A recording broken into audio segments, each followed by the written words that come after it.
Israel आणि अमेरिकेनं इराणवर हल्ले केल्यानंतर तेलाचे दर वाढणं सगळ्यांनाच अपेक्षित होतं आणि त्याप्रमाणे तेलाचे दर देखील भडकलेले आहेत. सुरुवातीला हे तेलाचे दर $80च्या वर जातील असं अपेक्षित होतं. त्याप्रमाणे $80 आता ब्रेंट क्रूडनं क्रॉस केलेले आहेत. असं म्हटलं जातंय की या तेलाच्या किमती $100 पर्यंत जातील. म्हणजे जर खरोखर त्या $100 पर्यंत गेल्या आणि भारताला जर तशा विकत घ्यायला लागल्या तर भारतातल्या तेलाच्या किमती या 130, 140, 150च्या घरात जातील. त्यामुळे भारतासाठी ही अत्यंत धोकादायक गोष्ट होणार आहे. त्यात भारताची पंचायत अशी झालेली आहे की आतापर्यंत आपण रशियन ऑइल विकत घेत होतो, म्हणजे रशियाचं तेल भारतात येत होतं आणि त्यासाठी भारताला इथलं युद्ध चालू असलं काय नसलं काय फरकच पडला नसता. पण अमेरिकेच्या दबावाखाली म्हणा किंवा अमेरिकेबरोबर जी ट्रेड डील आपण केली त्यामुळं भारतानं रशियाकडून जे आपण तेल विकत घेतो ते कमी केलं, म्हणजे त्याचा जो प्रवाह होता तो कमी झाला आणि त्यामुळं भारताची आता पंचायत अशी झालेली आहे की रशियाकडून आपण तेल विकत घेत नाही आणि नवीन ज्या गल्फ कंट्रीज मधून जे आपण तेल विकत घेतो तिथून आता तेल यायला तयार नाही, कारण स्ट्रेट ऑफ हॉर्मुझ जी हॉर्मुझची सामुद्रधुनी आहे त्याच्यावरती इराणचा कंट्रोल आहे आणि इराणनं सांगितलं इथून आम्ही वाहून देणार नाही तेल. आणि त्यामुळं भारतासारख्या राष्ट्रांची अडचण झालेली असताना रशियानं भारताला मदत करण्याचं धोरण अवलंबलंय. रशियानं सांगितलंय की भारताला गरज पडली तर आम्ही तेल देऊ, पण तिथंच अमेरिकेनं देखील भारताला थोडीशी सूट दिली, पण त्यांची आहे उपकाराची भाषा. त्यामुळे भारतानं रशिया किंवा अमेरिका किंवा इतर कुठलीही राष्ट्र असतील तर आपले मित्र कशा पद्धतीने निवडायला पाहिजे याचा विचार पुन्हा एकदा करायला पाहिजे, कारण अमेरिकेची भाषा आणि रशियाची भाषा यामध्ये कंप्लीट जमीन आसमानाचा फरक आहे.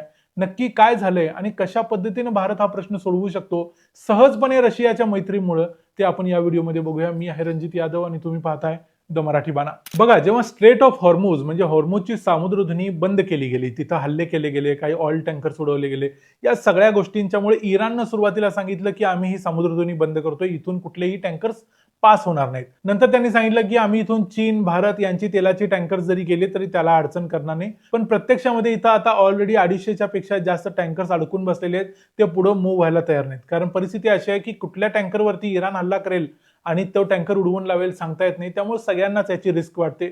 दुसरी गोष्ट म्हणजे कतार, कुवेत यासारखी जी राष्ट्र आहेत, सौदी अरेबिया, इथल्या अनेक ऑइल रिफायनरीजवरती, तिथल्या ऑइल एक्स्ट्रॅक्शन कंपनीजवरती हल्ला झालाय आणि त्यामुळे त्यांनी देखील आपलं प्रोडक्शन बंद केलंय किंवा कमी केलंय. त्यामुळे इथून जे मिळणारं तेल होतं ते तेलच कमी झालंय आणि ते तेल तिथून बाहेर पास होणं ही पुढची अडचण वेगळीच आहे.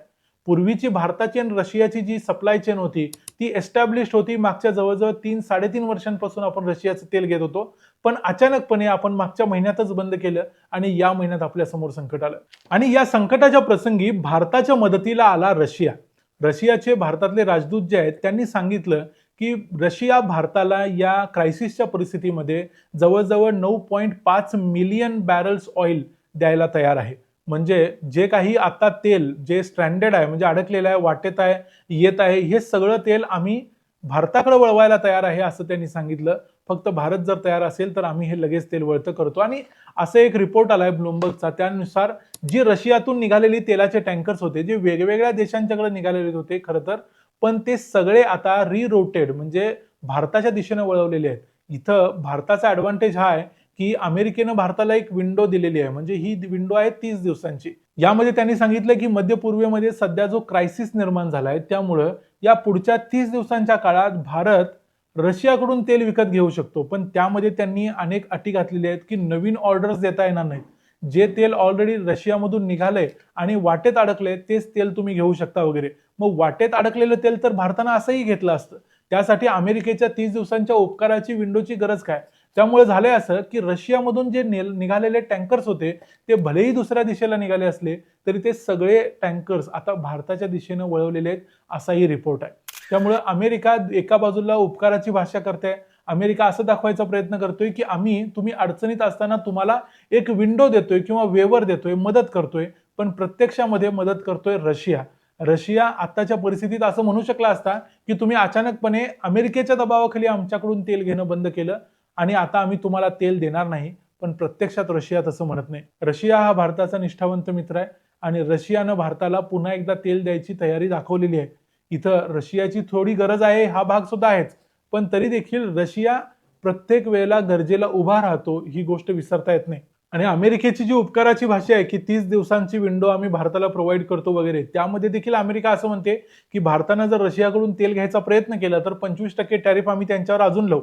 आता एक तर अमेरिकेच्या राष्ट्राध्यक्षांना टॅरिफ लावायचा अधिकारच नाही असं सुप्रीम कोर्टानं सांगितलंय. तरी देखील त्यांनी 1974च्या ट्रेड ऍक्टचा वापर करून परत 15% टॅरिफ लावले. आता अजून टॅरिफ लावणार तरी कसं हे माहिती नाही, पण तरी देखील धमकी द्यायला काय जाते म्हणून अमेरिका अजून सुद्धा असं म्हणते. पण इथं हे लक्षात घेणं गरजेचं आहे की आता सध्या भारतानं आपली जी स्टोरिंग कपॅसिटी आहे ती वाढवली पाहिजे. आपल्याकडच्या रिफायनरीजची स्टोरिंग कपॅसिटी आहे ती वाढवली पाहिजे. भारताकडं फक्त 25 दिवस पुरेल इतकं तेल आहे. काही ठिकाणी म्हणतात की 50 दिवस पुरेल इतकं तेल आहे. पण प्रत्यक्षामध्ये जपान, चीन या राष्ट्रांच्याकडे 200-200 दिवस पुरेल इतकं तेल आहे आणि इतकी मोठी स्टोरिंग कपॅसिटी आहे. त्यामुळे या देशांना पुढच्या महिन्यासाठी चिंता करायची गरज नाही. इराण इस्रायल युद्ध हे लगेच थांबेल न थांबेल याची फिकीर या मोठ्या देशांना करावी लागत नाही, भारताला करावी लागू शकते. म्हणून भारतासाठी रशिया महत्वाचा आहे, कारण रशिया प्रत्येक अडचणीत भारताच्या उभा राहतो आणि तो यावेळी देखील उभा राहतोय. रशियानं भारताच्या बाबत घेतलेली भूमिका, अमेरिकेनं दिलेला 30 दिवसांचा उपकाराचा व्यवहार याबद्दल तुम्हाला काय वाटतं? भारतानं खरोखर आपले मित्र विचार करून निवडले पाहिजेत. रशिया हा भारताचा कायमचा मित्र आहेच, पण अमेरिका भारताचा मित्र असला तरी डोनाल्ड ट्रम्प यांच्या नेतृत्वाखालची अमेरिका मात्र भारताचा मित्र होऊ शकत नाही. हीच गोष्ट पुन्हा पुन्हा सिद्ध होते आहे असं मला वाटतं. तुमचं या संपूर्ण मुद्द्यावर काय मत आहे? तुमचं वेगळं काही मत असेल तरी देखील आम्हाला जरूर सांगा. व्हिडिओ आवडला असेल तर व्हिडिओला लाईक करा, चॅनलला सबस्क्राईब करा. पुन्हा भेटू पुढच्या व्हिडिओमध्ये. तोपर्यंत पाहत राहा द मराठी बाणा. जय हिंद, जय महाराष्ट्र.